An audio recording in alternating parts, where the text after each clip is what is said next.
Dear students, just like in our classrooms, let us explain the story in detail. Unit 1, Supplementary.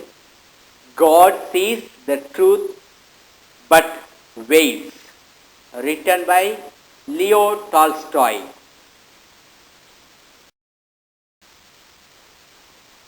Here is a story about faith, forgiveness, freedom, and acceptance of a young merchant named Axiano, who was sent to prison for a crime that he did not commit. This paragraph says the gist of the story. The story is all about a merchant, that is, a businessman, or you call it a trader, who was sent to a jail for a number of years for a mistaken reason. We can derive a lot of lessons from the story. Especially, we can know about the faith, forgiveness, freedom, and acceptance of this character. Come, let's read the story. In the town of Vladimir lived a young merchant named Ivan Dmitrich Axianov. He had 2 shops and a house of his own. In this paragraph, the story is introduced. Once there was a young merchant or a trader in a place called Vladimir. What is that place? Vladimir. His name was Ivan Dmitrich Axianov. What is it? Ivan Dmitrich Axianov. He had 2 shops and a house of his own. How many houses did he have? 2 houses. Come, let us read the next paragraph. Axianov was a handsome, fair-haired, curly-headed fellow, full of fun and very fond of singing. When quite a young man, he had been given to drink and was riotous. When he had had too much,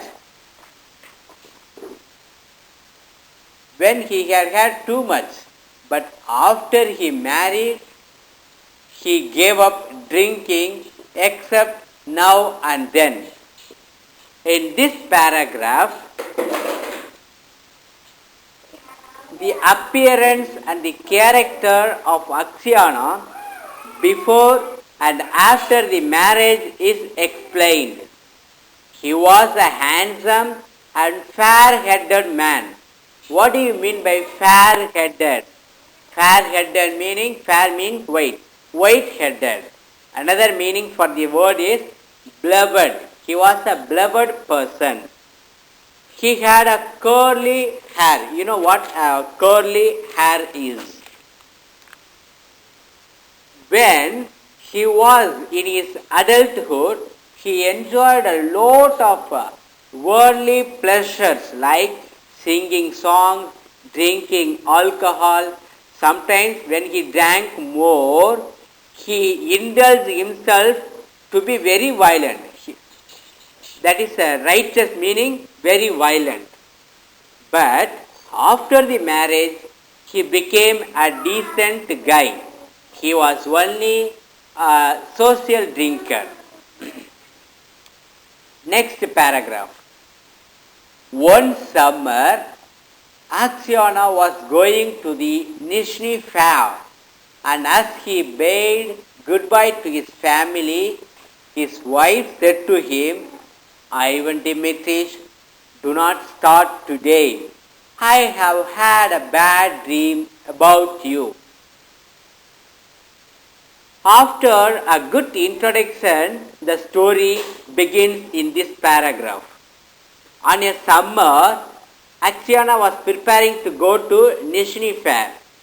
His wife told him not to start his journey on the particular day because she had had a bad dream about Axiana.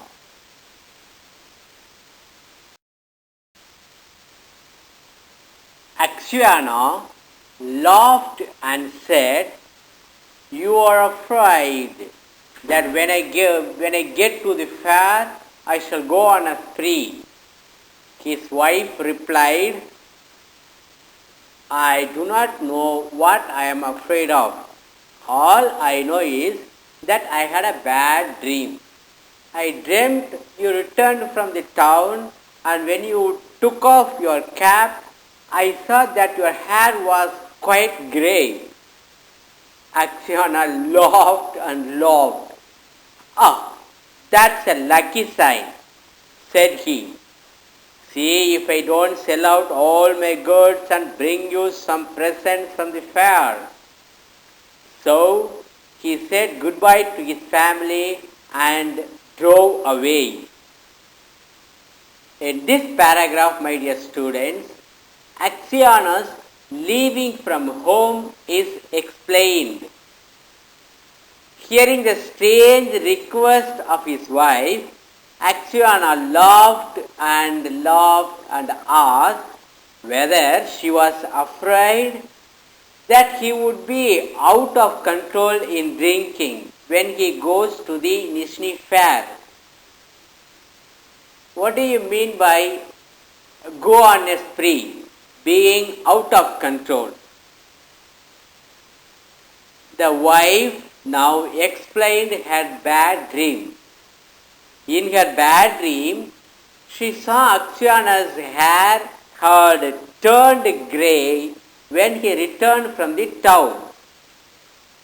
Hearing this, Axiana again laughed and said that the dream was actually a good sign, and he promised that he would sell out all goods and return with beautiful gift from Nizhny Fair. Then he said goodbye and left the home. When he had travelled halfway, he met a merchant whom he knew already, and they put up at the same inn for the night. They had some tea together and then went to bed in adjoining rooms. It was not Axiana's habit to sleep late, and wishing to travel while it was still cool, he aroused his driver before the dawn and told him to put in the horses. In his travel, he saw another merchant friend. They stayed in the same inn, or you call it a hotel nowadays. They stayed there. They had some tea together and went to bed. Their rooms were attached. Adjoining means attached. As usual, he went to bed early and he got up early and started his journey early in the next morning. Then he made his way across to the landlord of the inn, who lived in a cottage at the back, paid his bill and continued his journey. When he had gone about 25 miles, he stopped for the horses to be fed. Axiana rested a while in the passage of the inn. Then he stepped out into the porch and, ordering a samovar to be heated, got out his guitar and began to play. Suddenly, a troika drove up with tinkling bells. An official alighted, followed by 2 soldiers. He came to Axiana and began to question him, asking him who he was and whence he came. Axiano answered him fully and said, "Won't you have some tea with me?" But the official went on cross-questioning him and asking him, "Where did you spend the last night? Were you alone or with a fellow merchant? Did you see the other merchant this morning? Why did you leave the inn before the dawn?" My dear students, on the way of his travel, he met the owner of the inn where he stayed and paid his bills for staying the night. After his travel of 25 miles, he wanted to feed the horse. He decided to stay in another inn. Nearing the inn, he played guitar. He had his tea in a relaxed manner. There came two police. They inquired him about his previous night stay and his merchant friend and why he had left the inn before the dawn. He just answered all the questions as cool as cucumber. In this passage, the new word that we come across is maybe passage. Passage is nothing but a corridor or a lobby. Port. Port is a portico of the inn. Samovar. It is something like a jug. It's a Russian jug to boil water for tea. And troika. Troika is a Russian vehicle. It is run by 3 horses.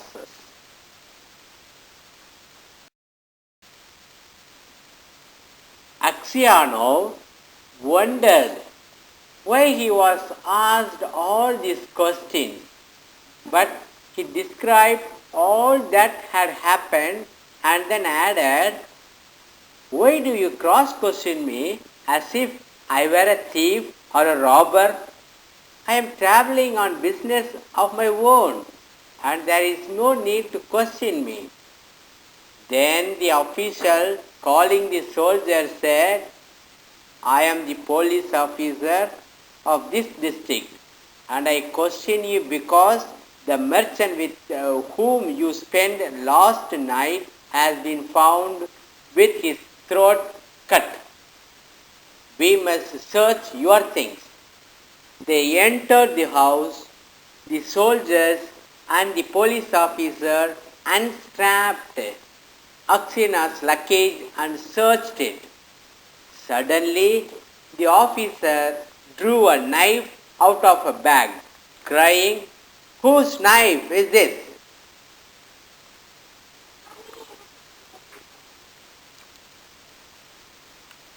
Here, my dear students, I don't think so. You need much explanation of this passage because you don't find any new vocabulary. Still, I would say the police was cross-questioning Axiano and Axiano got upset. Only now the police informed Axiano that the merchant with whom Axiano was staying the last night, the previous night, was found throat cut. The officer asked Axiano that he had to check or search his bag. One of the police officers went and unstrapped the bag of Axiano, the luggage of Axiano. There the officer all of a sudden found a knife and shouted, "Whose knife is this?" That is the meaning of this passage.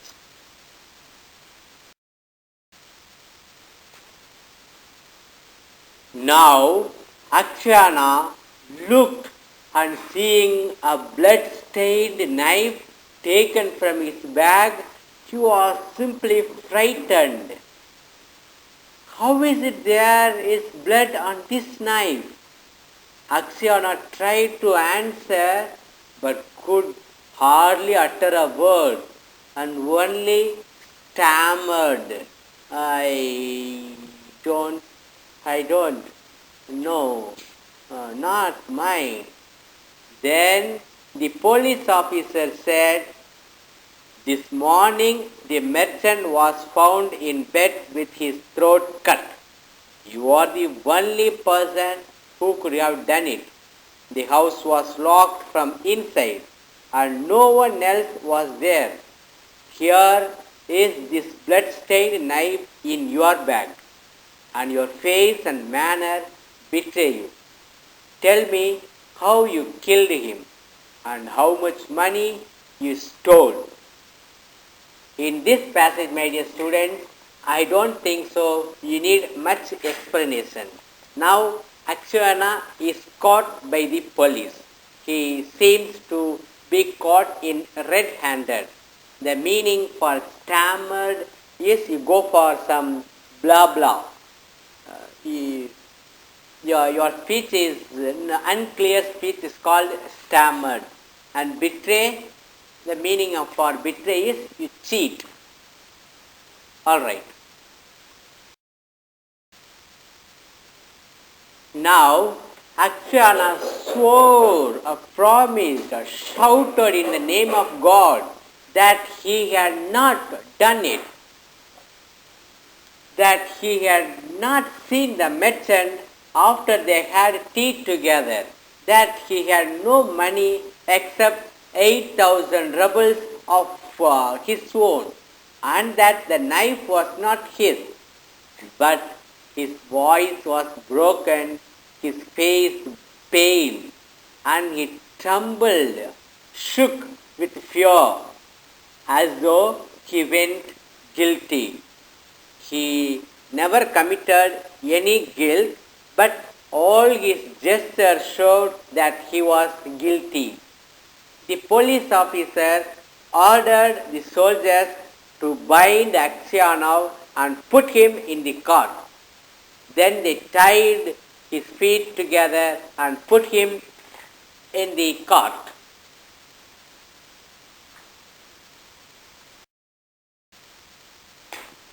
My dear students, this is one of the pathetic passages. After tying, they flung him into the cart. What do you mean by flung him? Flung him meaning it is the past form of flinch. Flinch means to push hard. We push animals into the van, into the vehicle. In the same way, they pushed Akshayana into the cart. So after tying, they plunged him into the cart. It is a very pathetic passage. In this passage, he is charged for murdering, and Akshayana's wife and children, they come to meet him in the jail. Let us read. Akshayana crossed himself and wept. His money and goods were taken from him, and he was sent to the nearest town and imprisoned there. Enquiries as to his character were made in Vladimir. The merchants and the other inhabitants meaning the people around living of that town, said that in the former days he used to drink and waste his time, but that he was a good man. Then the trial came on. He was charged with murdering a merchant from Ryazan and robbing him of 20,000 rubles. His wife was in despair, feeling depressed. Despair meaning depressed, and did not know what to believe. Her children were all quite small. One was a baby at her breast, and taking them all with her, she went to the town where her husband was in jail. At first, she was not allowed to see him, but after much begging, she obtained permission from the officials and was taken to him. When she saw her husband, let us see in the next passage. In this passage, my dear students, the meeting between the wife and Akshana takes place. As soon as the wife sees her husband in prison dress or criminal dress, she gets fainted. And the wife tells him, because of the dream that she had was the reason for the prevalent situation. That is the gist of this passage. Come on, let us read the passage. Akshayana was in prison dress and in chains, shut up with thieves and criminals. She fell down and did not come to her senses for a long time. Then she got her children to her, drew her children to her and sat down near him. She told him of things at home and asked about what actually had happened to him. He told her all and she asked, "What can we do now?" "We must petition the Caesar not to let the innocent man perish." Perish here meaning die. His wife told him that she had sent a petition to the Caesar, but it had not been accepted. Akshayana did not reply, but only looked oppressed because he feels unable to do anything. Then his wife said, it was not for nothing I dreamt your hair had turned grey, you remember?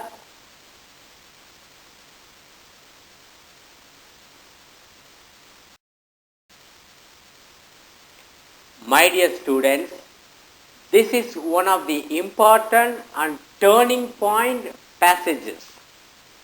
You know, in this passage where the wife of Akshayana herself doubts him, and Akshayana has no other go but comes to God for solution. Come on, let us read the passage. Listen carefully. "You should not have started that day," said Akshayana's wife, and passing her fingers through his hair, she said, "Vanya, dearest, tell your wife the truth. Was it not you who did it? So, you too suspect me," said Akshayana, and hiding his face in his hands, he began to weep. Then a soldier came to say that the wife and children must go away. And Akshayana said goodbye to his family for the last time. When they were gone, Akshayana recalled what had been said, and when he remembered that his wife also had suspected him, he said to himself, "It seems that only God can know the truth. It seems that only God can know the truth. It is to Him alone we must appeal, and from Him alone expect mercy. It is to Him alone we must appeal, and from Him alone expect mercy." What a beautiful lines are these. And Akshayana wrote no more petitions, gave up all hope, and only prayed to God. His heart was converted towards God. He had a conversion of his heart in this passage.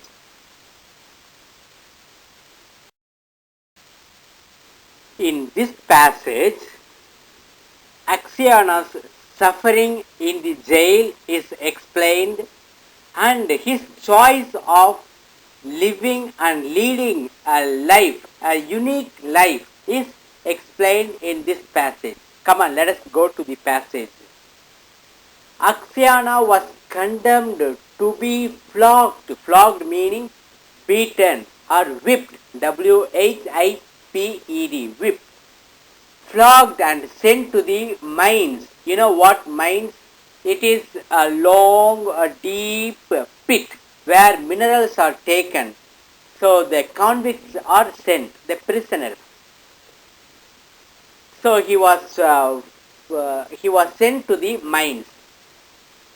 So he was flogged with a knot, flogged with a knot. And when the wounds are made by the knot were healed, he was driven to Siberia with other convicts. For 26 years, Axiana lived as a convict in Siberia. His hair turned white as snow, meaning he became very old, and his beard grew long, thin and grey. All his happiness, mirth meaning happiness, joy, gladness, all his mirth went. He stooped. He stooped meaning he stopped or he stood. He walked, he bent, he stooped meaning here he slightly bent. He walked slowly, spoke little, and never laughed. But he often prayed. In the prison, Axiana learned to make boots and earned a little money, with which, you know what he did? He bought the lives of saints. He read this book when there was light enough in the prison. And on Sundays in the prison church, he read the lessons.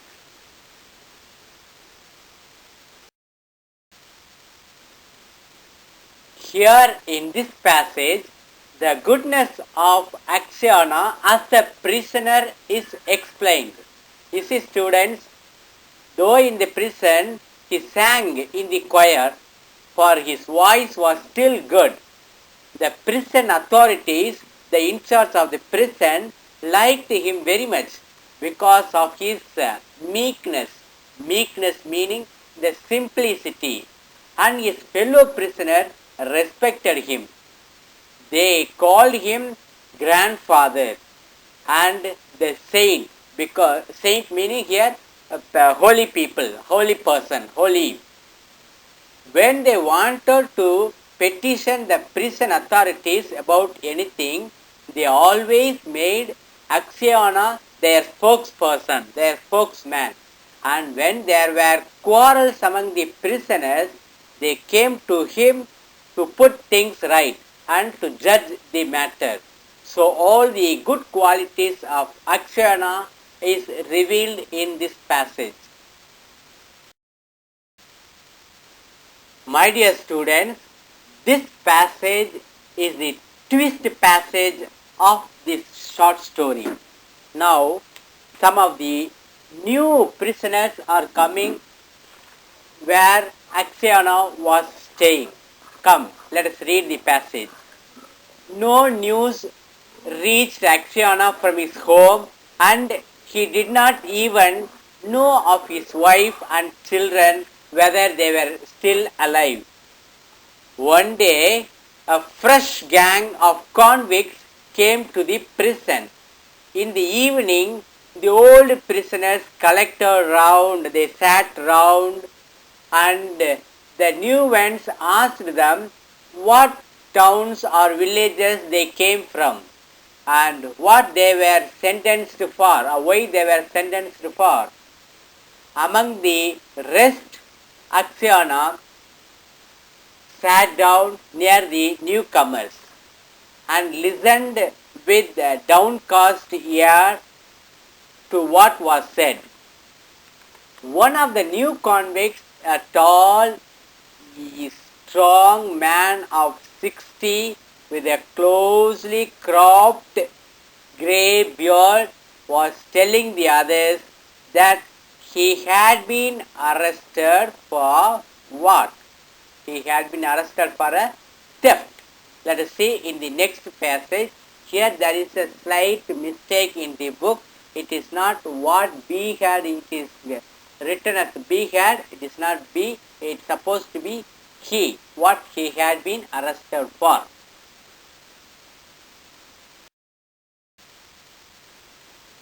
My dear students, this passage is very interesting one. Here, the newcomer explains the reason why he came to Siberia.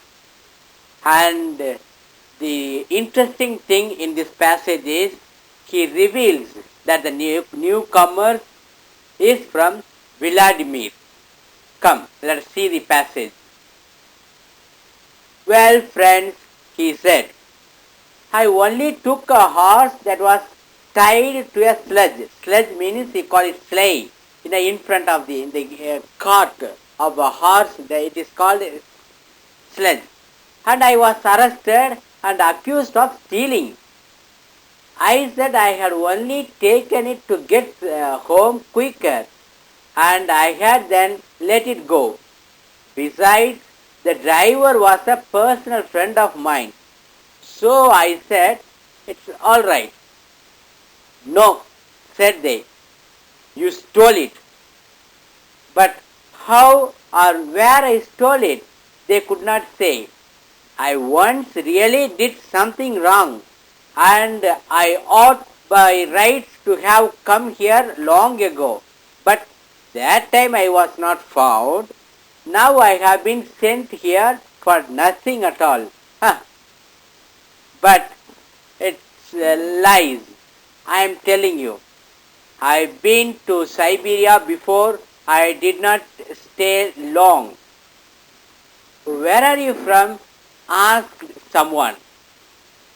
From Vladimir. From Vladimir. My family are of that town. My name is Makar. And they also call me Semyonish. Axiona raised his head and said, Tell me, Semyonish, do you know anything of the merchants Axiona of Vladimir? Are they still alive? So with this, the passage ends. After a long time, Axiona hears about something of his native.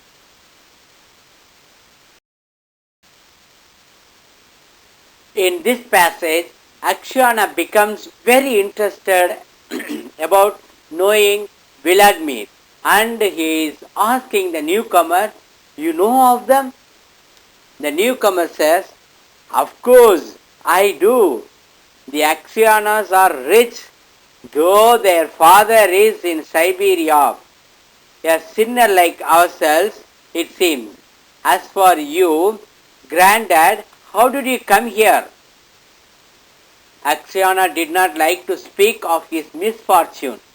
He only sighed and said, For my sins I have been in prison these 26 years. My dear students, he has been staying in the prison for 26 years for no reason of committing any mistake.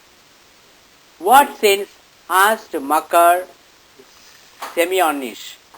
But Axiona only said, well, I must have deserved it. He would have said no more, but his companions told him to say the story. Let us see in the next passage what happens.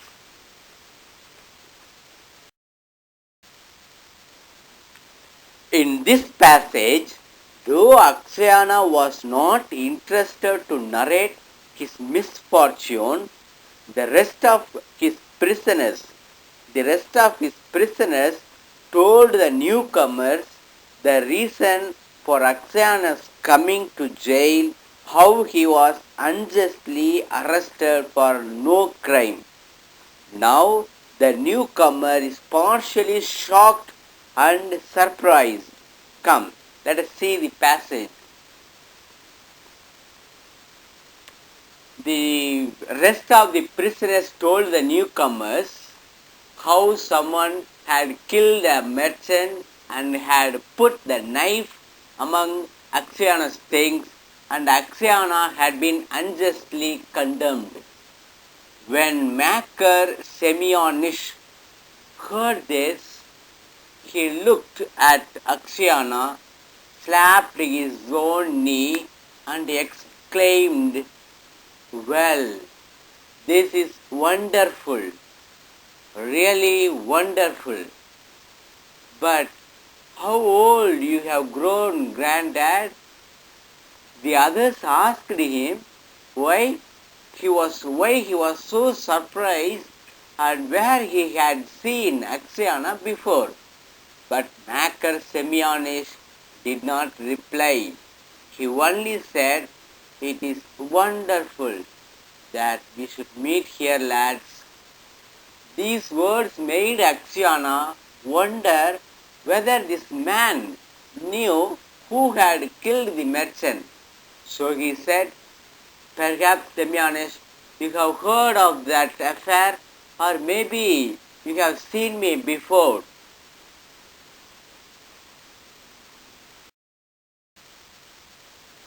My dear student, in this passage, Axiana comes to know and makes sure that it was Makar Semyonich was the criminal.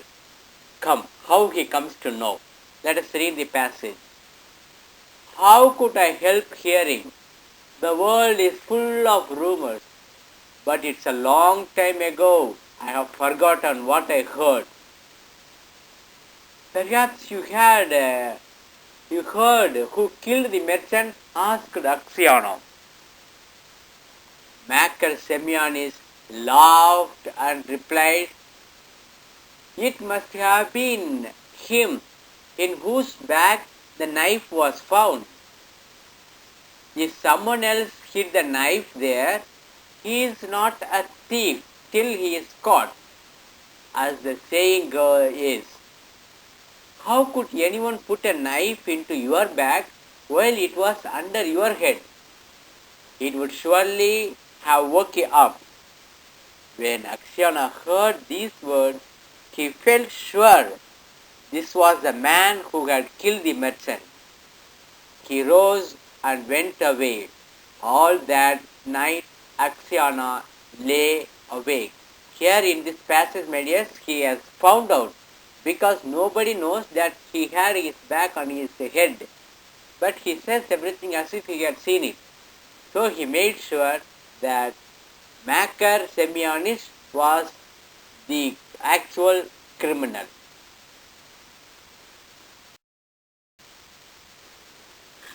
In this passage, my dear students, Axiana's disturbed mind is revealed. Axiana now thinks why the newcomer slapped his knee after hearing about the affair, the case. Slapping his knee meaning, when somebody in the old days, when he is happy, they used to slap their knee. And he starts to remember and recall of his family and all the events one by one that happened in his life, and he wants to commit suicide. Come, let us read the passage. He felt terribly unhappy and desolation, and all sorts of images rose in his mind. There was the image of his wife as she was when he parted from her to go to the fair. He saw her as if she were present. Her face and her eyes rose before him. He heard her speak and laugh. Then he saw his children, quite little as they were at that time. One with a little cloak on it, cloak meaning cloth, cloak on, another at his mother's breast, and another at his mother's breast. And then he remembered himself how he used to be young and merry. He remembered how he sat playing the guitar in the port of the inn where he was arrested, and how free from care he had been.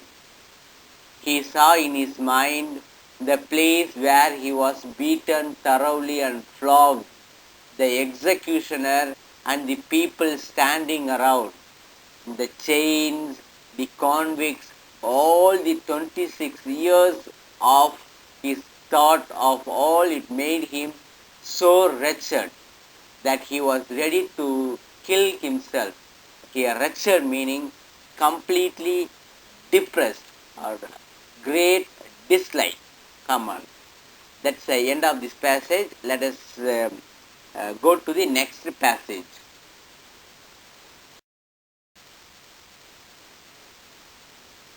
Now, this passage reveals that the actual criminal was Maker Semyonis, who killed the merchant, and Axiana loses his peace. The meeting of Axiana and Semyonis takes place in this passage. Come on, let us read the passage and understand.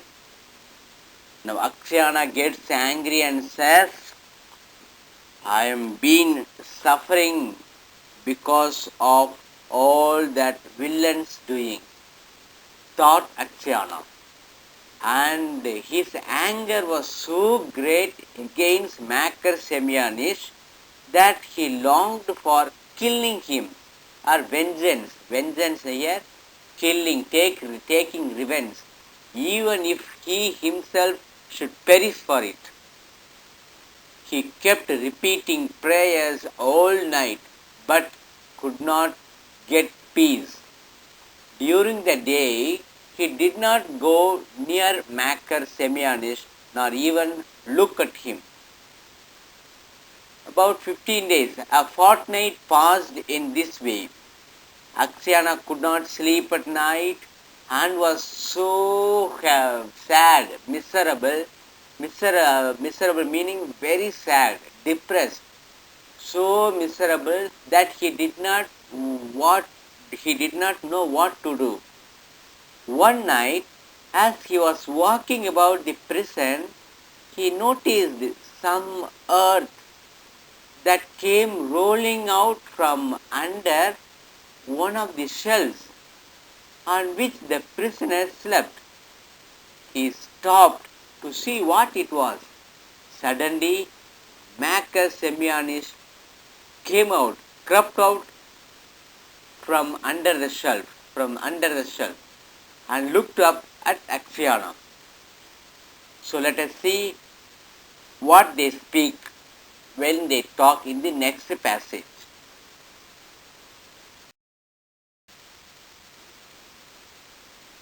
The passage reveals that the newcomer has dug a hole to escape. The newcomer, Semyonis, asks Axiana also to escape and also threatens him not to say about the hole to anybody. Come, let us see the passage. Axiana tried to pass without looking at him, but Maker seized meaning catching, caught his hand, seized his hand and told him that he had dug a hole under the wall, getting rid of the earth by putting it into his high boots and emptying it out every day on the road when the prisoners were driven to their work. Just keep quiet. Just you keep quiet, old man, and you shall get out of too. If you say anything out, if you blab. Blab meaning if you say blah blah. If you say anything out, they will flog the life out of me and I will kill you first. So he threatens Acciona. Let us see what happens next in the next passage. Here in this passage, Acciona's vexation is revealed. Here the governor of the prison comes to know of the newly dug hole done by Semyonist. The enquiry is done with the prisoners and nobody is ready to say the truth. Come, let us read the passage. Acciona trembled with anger as he looked at his enemy, Semyonist. He drew his hand away, saying, I have no wish to escape, and you have no need to kill me. You killed me long ago. As to telling of you, I may do so or not, as God shall direct. See here, the newcomer, Semyonist, asked him not to say anything. But Acciona replies this way. The next day, when the convicts were let out to work, the convoy soldiers, here the jailers, they noticed that one or the other of the prisoners emptied some earth out of his boots. The prison was searched and the tunnel found. The governor came and questioned all the prisoners to find out who had dug the hole. They all denied any knowledge of it. They said no. Those he knew would not betray Makar Semyonist, knowing that he would be flogged almost to death. At last the governor turned to Acciona, whom he knew to be a just man, and said what? The governor turns towards Acciona and he says something. Let us see in the next passage what he says.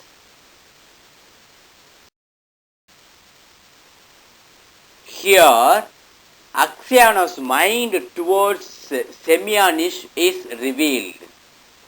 Though Acciona knows the truth about the hole, he refuses to say it. And his submission to God and governor is boldly revealed in this passage. Come, let us read the passage.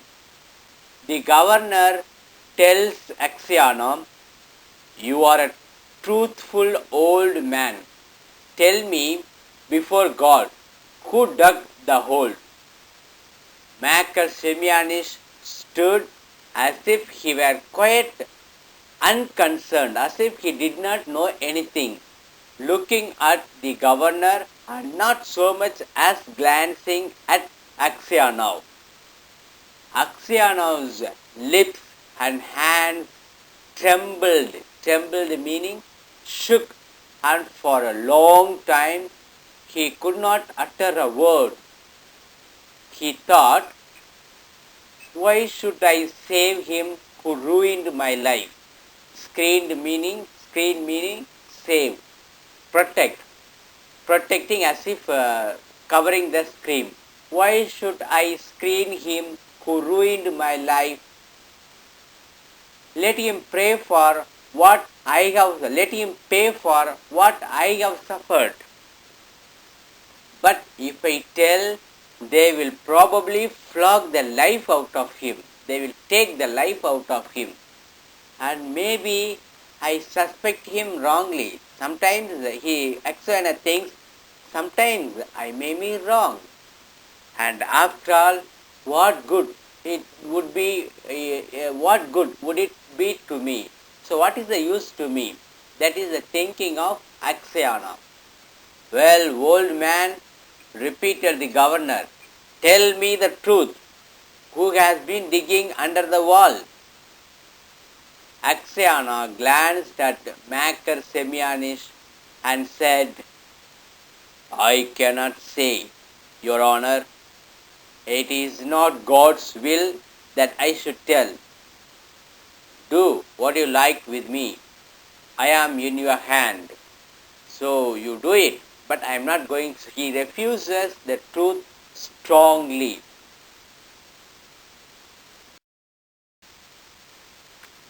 My dear students, in this passage, something very interesting happens. Come on, let us see what happens.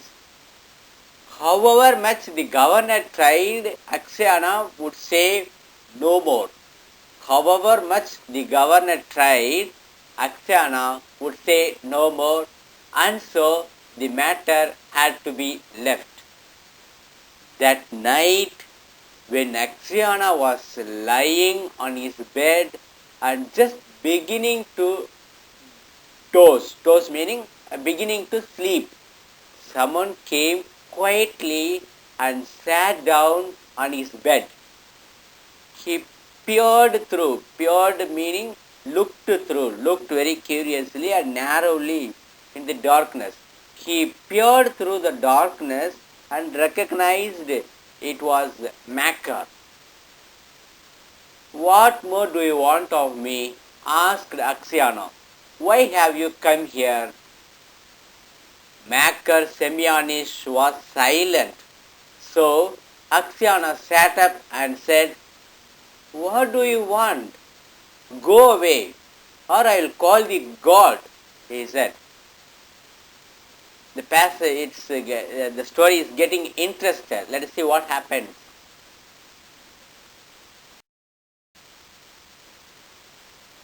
Here, a great heart-touching and heart-melting confession, that is, apology, takes place.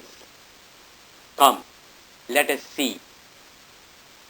Makar Semyonich bent close over Axiana and whispered, Ivan Dmitrich, forgive me. What for? Asked Axiana. It was I who killed the merchant and hid the knife among your things. I meant to kill you too, but I heard a noise outside, so I hid the knife in your bag and escaped out of the window. Axiana was silent and did not know what to say. Makar Semyonich slid off meaning to slip, to move smoothly, slid off the bed shelf and knelt upon the ground. Ivan Dmitrich, said he, forgive me, for the love of God, forgive me, for the love of God, forgive me. I will confess that it was I who killed the merchant, and you will be released and you can go to your home. It is easy for you to talk, said Axiana, but I have suffered for you these 26 years. But I have suffered for you these 26 years. Where could I go to now? My wife is dead. Where could I go to now? My wife is dead and my children have forgotten me. I have nowhere to go.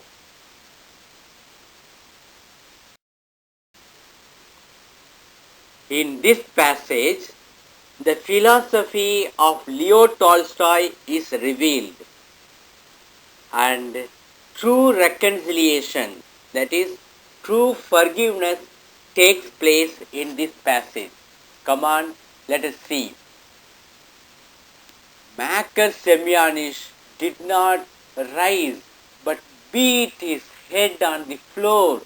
Ivan Dmitrich, forgive me. He cried and cried. When they flogged me with the knot It was not so hard to bear as it is to see you now. Yet you had pity on me and did not tell. For Christ's sake, forgive me, wretch that I am. And he began to sob. When they flogged me with a knot, it was not so hard to bear as it is to see you now. Semiramis sees Axiana and feels guilt. Yet you had pity on me. In spite of knowing all these things, Axiana took pity on Semiramis and did not say the truth of digging the hole. And so he says, for Christ's sake, forgive me, a wretch that I am. And he began to sob. Sob meaning cry. When Axiana heard him sobbing, he too began to weep. Weep meaning cry. God will forgive you, said he. Maybe I am 100 times worse than you. God will forgive you. Maybe I am 100 times worse than you. And at these words, his heart grew light, and the longing for home left him. He no longer had any desire to leave the prison, but only hoped for his last hour to come.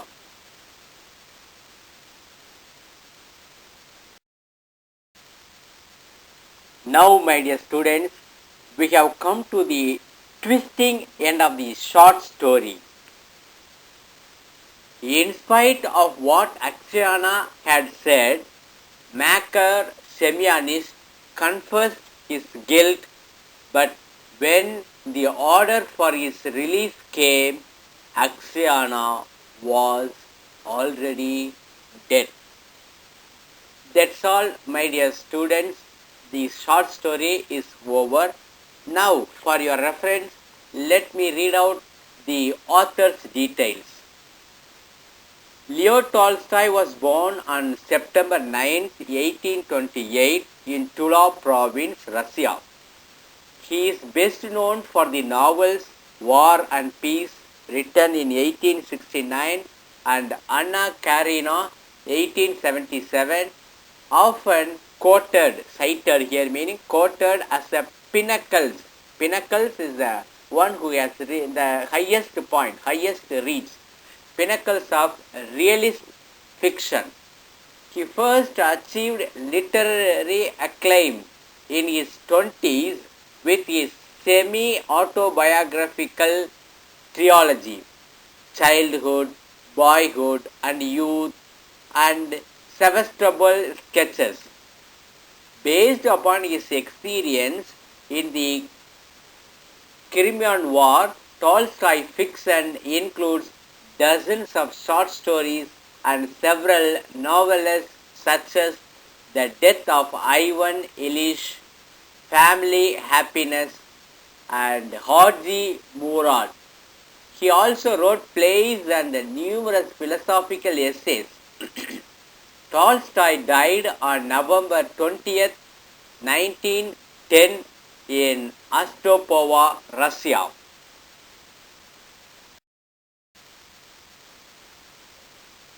My dear students, let me give you some of more information about the author Leo Tolstoy. As you know already, he was born to an aristocratic Russian family. Aristocratic is a very noble family. In the 1870s, Tolstoy experienced a profound moral crisis followed by what he regarded as an equally profound spiritual awakening. His literal interpretation of the ethical teaching of Jesus, centering on the Sermon on the Mount, caused him to become a fervent Christian anarchist. Tolstoy's ideas on non-violent resistance, expressed in such works as The Kingdom of God is Within You, had a profound impact on such pivotal 20th century figures as Mahatma Gandhi and Martin Luther King. The Tolstoys were a well-known family of old Russian nobility. Tolstoy was born at Yasnya Polnya, a family estate of 12 kilometers. He was the fourth of the 5 children. His mother died when he was 2 and his father when he was 9. Tolstoy and his siblings were brought up by relatives. In 1844, he began studying law and Oriental languages at Kazan University, where teachers described him both as unable and unwilling to learn. His first novel is Childhood. His experience in the army and the 2 trips around Europe in 1857 and 1860 and 61 converted Tolstoy from a dissolute and privileged society author to a non-violent and spiritual anarchist. During his 1857 visit, Tolstoy witnessed a public execution in Paris, a traumatic experience that marked the rest of his life. Tolstoy's concept of non-violence or ahimsa was strengthened when he read a German version of Tirukkural. He later instilled the concept in Mahatma Gandhi through his letter to a Hindu when a young Gandhi corresponded with him seeking his advice. Tolstoy read Victor Hugo's newly finished Les Miserables. It has a great impact on his novel The War and Peace. He founded 13 schools with his own rules and regulations of democratic learning. My dear students, if you have read the novel Les Miserables by Victor Hugo, almost the same as God sees the truth unveils.